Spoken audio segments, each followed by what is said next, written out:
Welcome and welcome back to my channel. Thanks so much for stopping by. Basically, if you read the title, you know what this video is about. Everybody wants to go viral. Everybody wants a banging video. Everybody wants to be seen, heard, blah, blah, blah.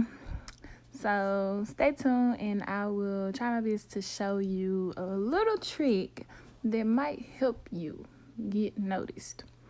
So these are the apps you'll need. This first app is YouTube Tracker.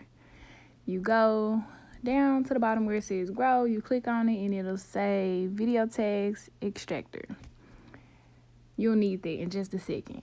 Go to YouTube, type in somebody that's almost famous that gets a lot of views and click on their highest viewed video.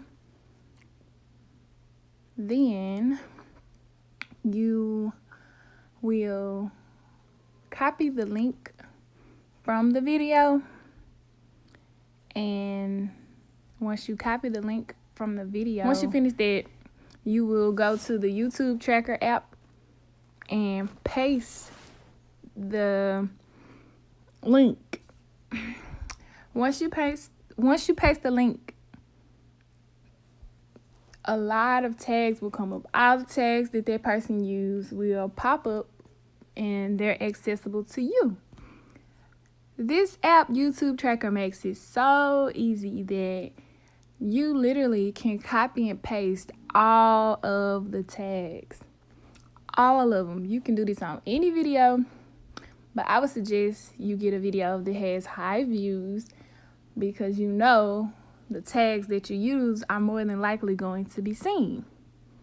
You might think this is finessing, stealing, plagiarism, not working for yourself, but in all honesty, if we all had the mind to think like these people and use these specific tags, we would get these views too. That's all you're doing. You're using someone else's mind, basically. And I'm here to make it a little bit easier for you. So hopefully this helps you. If not, don't come for me. I just wanted to share a little bit of something that I figured out. So hopefully it works for you. Mommy, on the clamp. And that's all. Thanks so much for watching. Thanks so much for watching. Bye.